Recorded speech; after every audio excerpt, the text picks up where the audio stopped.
Hi, welcome to my show, Inspiring Learning with Lily Lau. This is a series of programs under the generational gap, and today I'm going to talk about Gen Y. Okay, in my previous session, I spoke about the baby boomers and Gen X. So today I shall continue and share with you about the Gen Y. Okay, so who are the Gen Ys?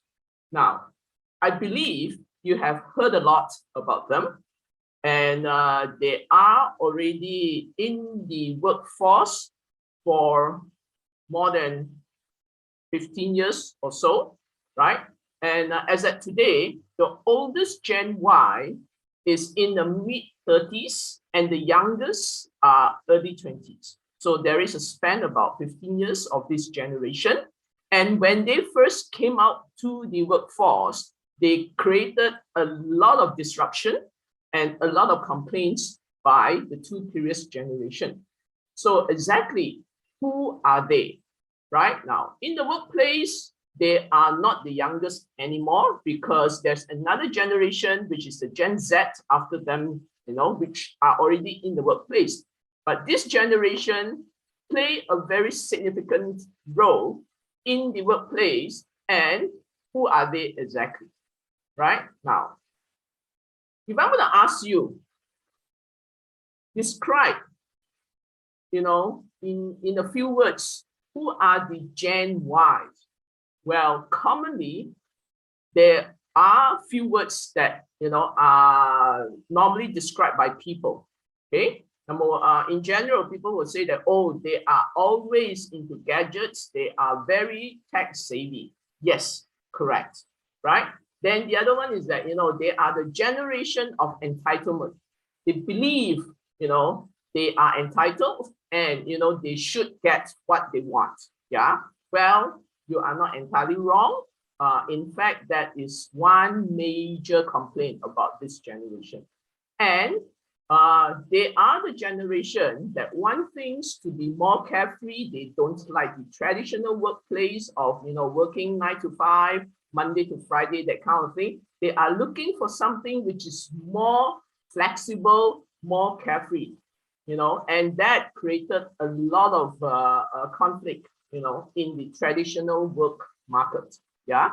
But with their presence and with, the new needs that they are looking for, in fact, they are changing. They are changing the workplace and how, things they want it to be, and they are breaking down the traditional, right? And of course, one very common, description, if you can see this picture at this end here, a lot of people describe Gen Y is the generation of people that have attitude issues. Is it really correct? Well, to me, it all depends, whose perspective that you're looking at and what situation or what, circumstances that created all this. Everybody wants to have their things in their way, and nobody is wrong here. It's just that due to the circumstances, people have different opinions. Yes, you are not entirely wrong, but there are situations that require you to understand, why do they have attitude, right?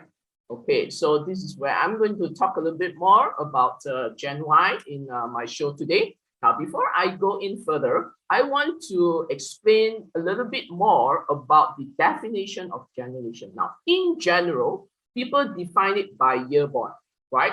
It is correct, but you only use it as a guide, okay? It is not conclusive that if you are born in this year, you are definitely of this generation, because there could be overlap and because there are other factors involved, which we need to understand. Right? What are the other factors? For example, the culture or the country that you are born in. Now, every country is different. We have different history, we have different culture, we have different economic development. And because of all these differences, we can't just take, one single definition and take it that, this is the definition for generation. Why? Because in general, this whole topic about generation was hyped out many years ago from the US, right? And US, they define Gen Y in their own way, which is correct from their perspective. However, it may not be 100% applicable in our culture or in our country. So we need to understand different backgrounds, right? And what is your upbringing that define your lifestyle, right? And your mindset, your thinking, right? That has a lot to do with the understanding of that background, and it defines who are you, right? And that will define which generation that you are in, right? And also the exposure to technology. Now, technology is a very important factor that determines, whether are you more Gen Y type or less Gen Y type. Yeah. Okay. So with that, I hope you have the understanding of the background. And in my own way, rather than you go and decide your definition, by the category, I'd rather that after you listen to me, you decide your own generation. Right now, besides having those traditional, like baby boomers, Gen X or Gen Y, I have also created hybrid group. For example, boomers X, Gen XY, Gen YZ, right? Where you could be in a crossover, right? You have a little bit of both the characteristics of both generations, and that makes up who are you, right? So I want you to understand that. Then only you decide which generation that you are in. Nothing is cast in stone in this topic. And I would like to caution, you use the information that are being spoken by me as a knowledge, as a guide. Do not be overly dependent, because once you are into it, it could be deemed as stereotyping or labeling, yeah, which may not be healthy, right? So let me quickly move on. Now, in my definition, right, for the Malaysian Gen Y, they are born from year 1985 to year 2000. Now, if you notice, it is different from the US definition. The US starts to define Gen Y from 1980 or 1981, right? And in my study, right, Malaysia, we are not as advanced as US. Back in the 80s as well, if you look at our economy, we were not even developed, right? We were still basically an agriculture-based country, right? Whereas Silicon Valley was already developed in the US. So we can't compare. And technology was literally non-existent in Malaysia in the 1980s, right? And MSC, the multi-super corridor, right, was only built in Malaysia in 1996. And what is that? That is the infrastructure for technology. We need all the fiber optics. We need, all this technology, right, to be in place before we can even have internet, right? And everything only started after MSC was created. Yeah. So for our Gen Y, right, although, in my definition, they were born from 1985 onwards, it is being used as a guide.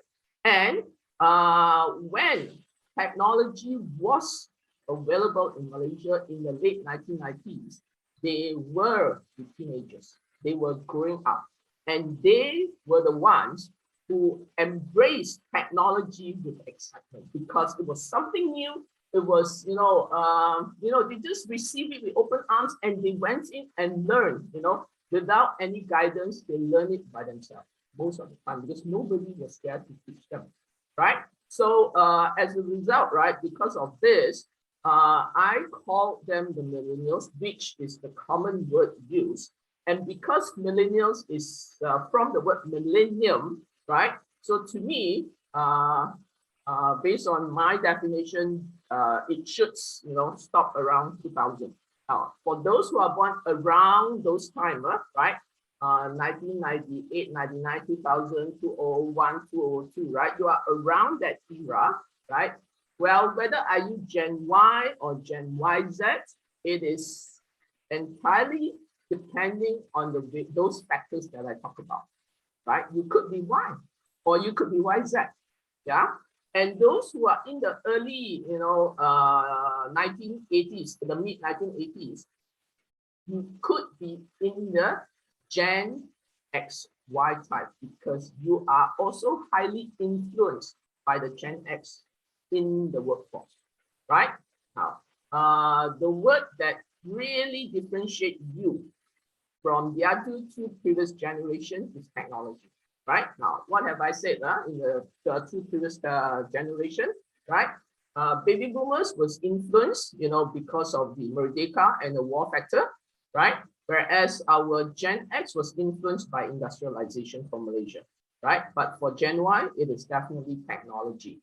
Now, the generational mission or the key word for Gen Y is creativity. Now, what do I mean by that?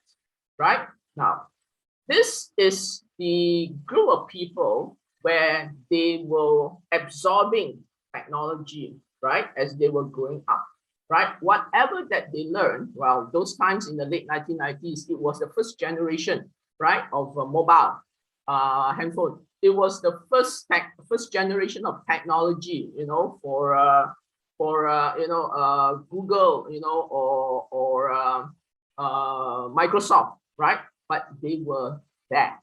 So they wanted to use this to transform how work should be done, right? Because in their mind, why should we still do things the traditional way? Why can't it be paperless, for example? Why cannot it be done faster? Why it cannot be done, without human, right? From human to robots, for example, from human to using technology that do not need to be so labor intensive.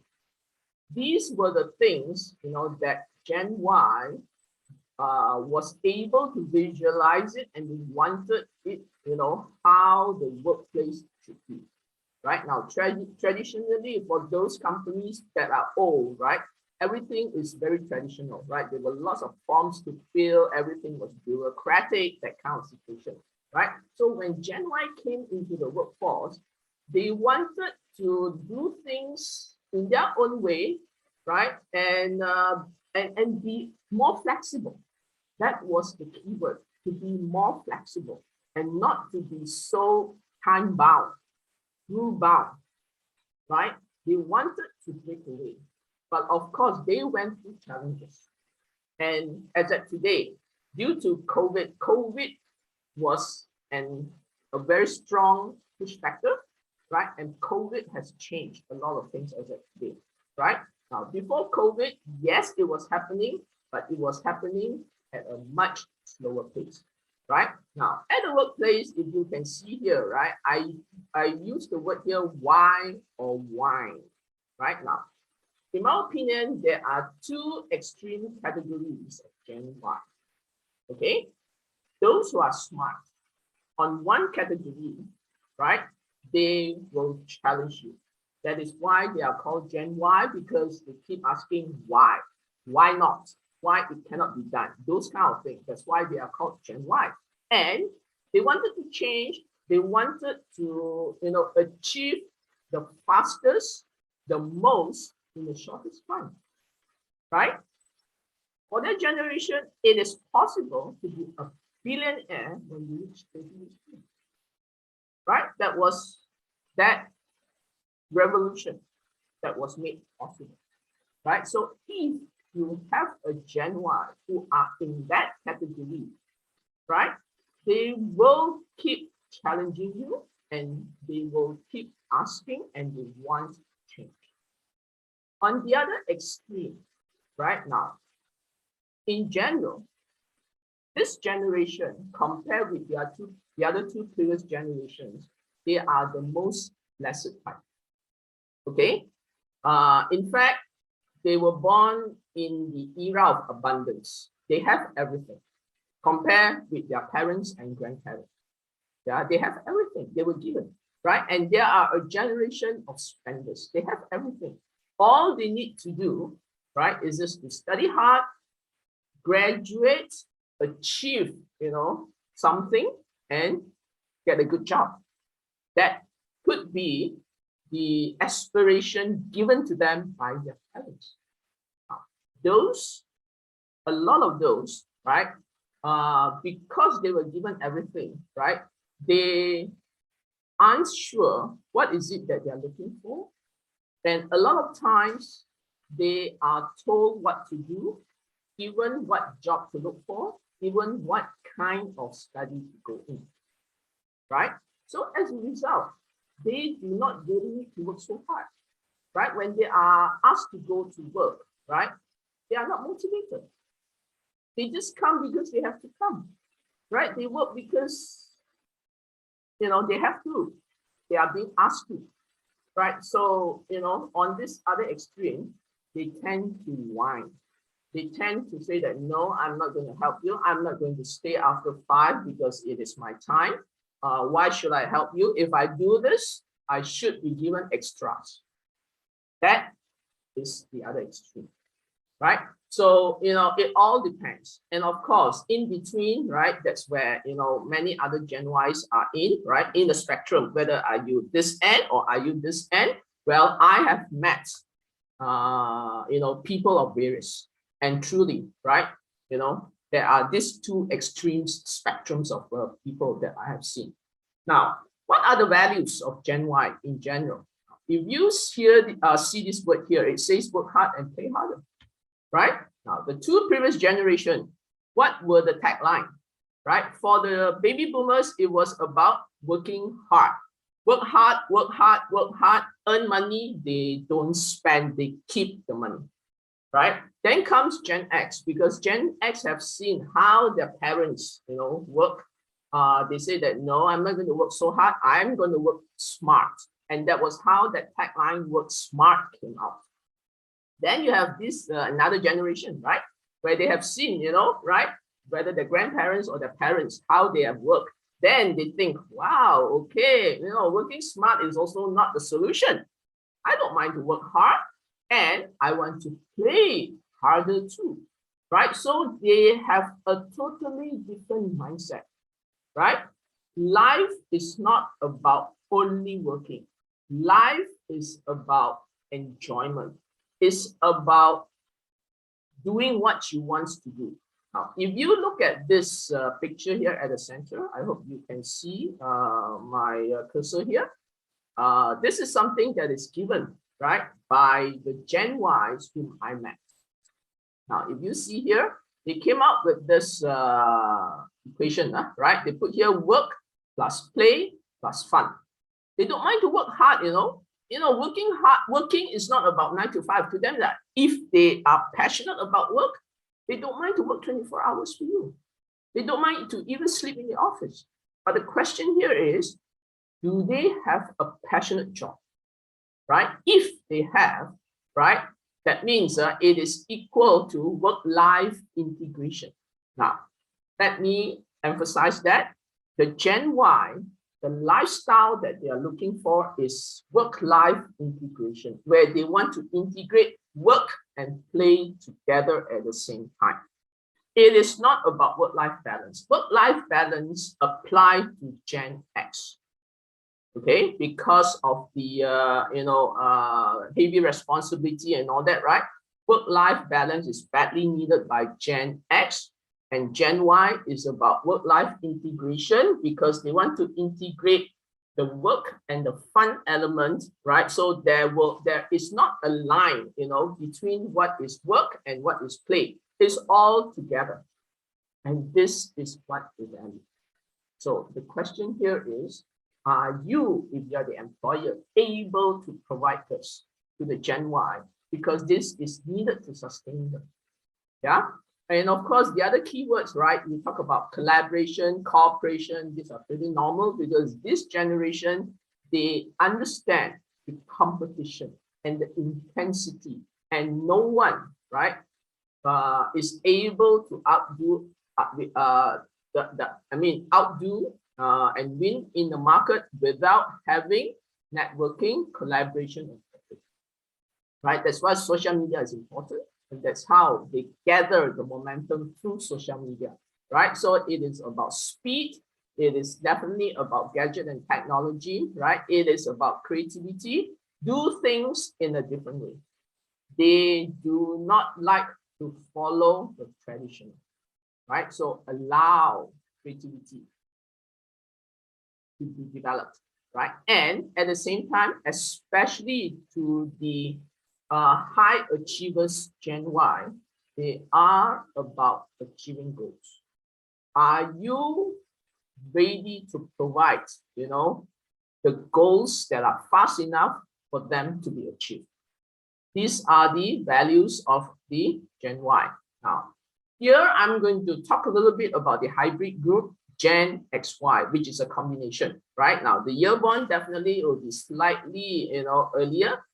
In my definition for Malaysians, Gen XY, it should be around 1981 to about 1990, right? So this is the generation or category that do have both the qualities of Gen X and Gen Y. And in fact, they do understand the requirement, how Gen Y think, how Gen Y needs, and Gen X as well, right? They actually, is an asset to your company, right? And how have COVID affected the Gen Y? Now, as I said earlier, they are the most misunderstood generation for being disloyal and unfaithful, right? They like to change job hop very fast. The question here is, do you know why? Because they are more purpose-driven, right? They are looking for something where they find that, that work should have meaning. It is about work-life integration.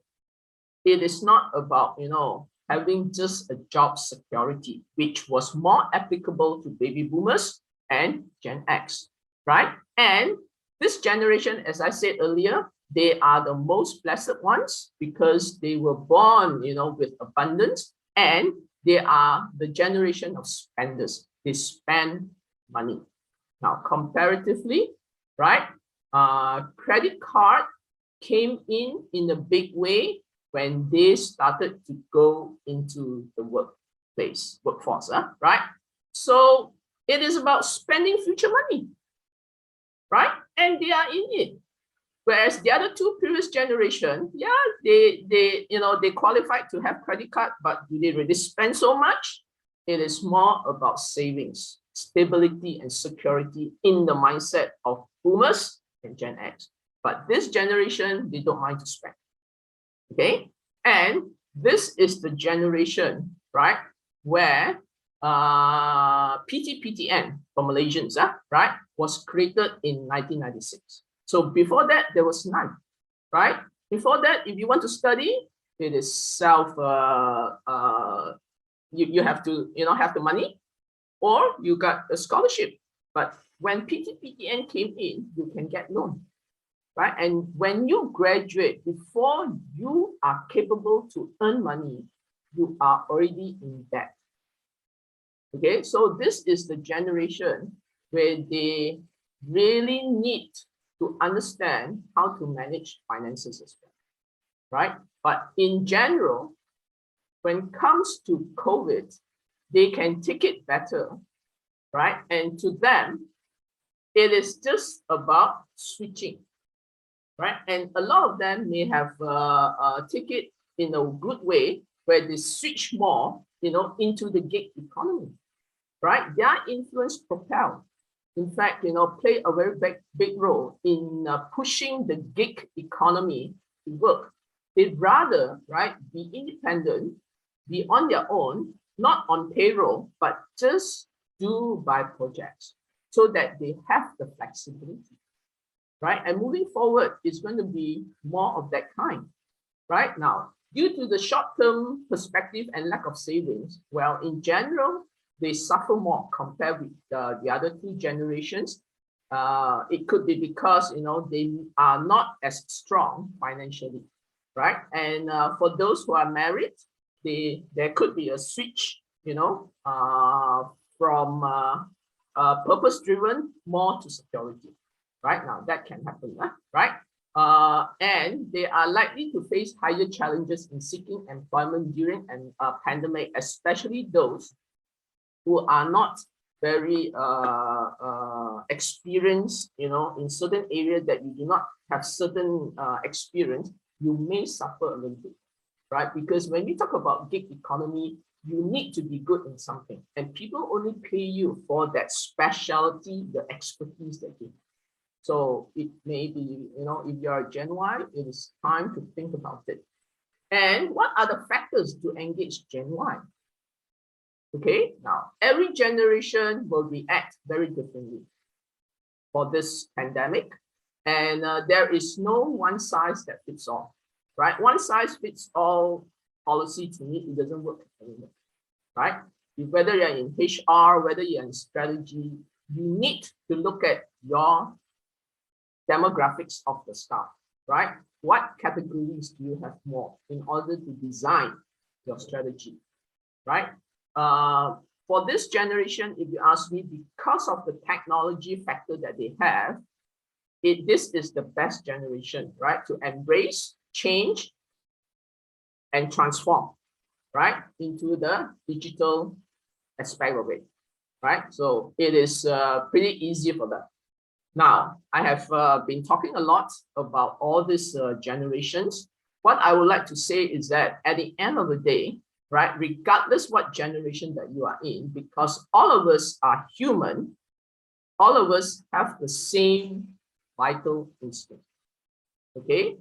It is how we display the instinct that is different. Now, in my previous session, right, I gave the example of drinking coffee, right? Because you are born in different generation, you were brought up with, that kind of taste or that kind of liking, right? Even times have changed, you may have that nostalgia, likings, of things, how it used to be, right? I talk about coffee, and definitely for Gen Y, right? They are brought up with the Starbucks coffee bean kind, right? And this is what is in your mind when you talk about coffee, right? To the baby boomers, it was the traditional, in Malaysia, we call it the kopi o style, which you drink it in the coffee shop or the mamak, right? That is how the baby boomers used to drink, right? And for the Gen X, it was about the instant coffee or the Milo type, right? And now times have changed. It has gone to the Starbucks, right? And they don't mind to pay 16 ringgit for a cup of coffee, right? To them, it is the way, yeah? And that's how it should be. So what motivates you and how you want it to be done, it can be defined, right, through your generations. Okay, so that's about it, ladies and gentlemen. If you have any further questions, I will welcome you a lot, and feel free to write to me via this email, or even WhatsApp me or send me by Telegram. Right? Please share with me your comments if you have any. And with this, I will end here, and we will continue further in the next chapter. Thank you very much.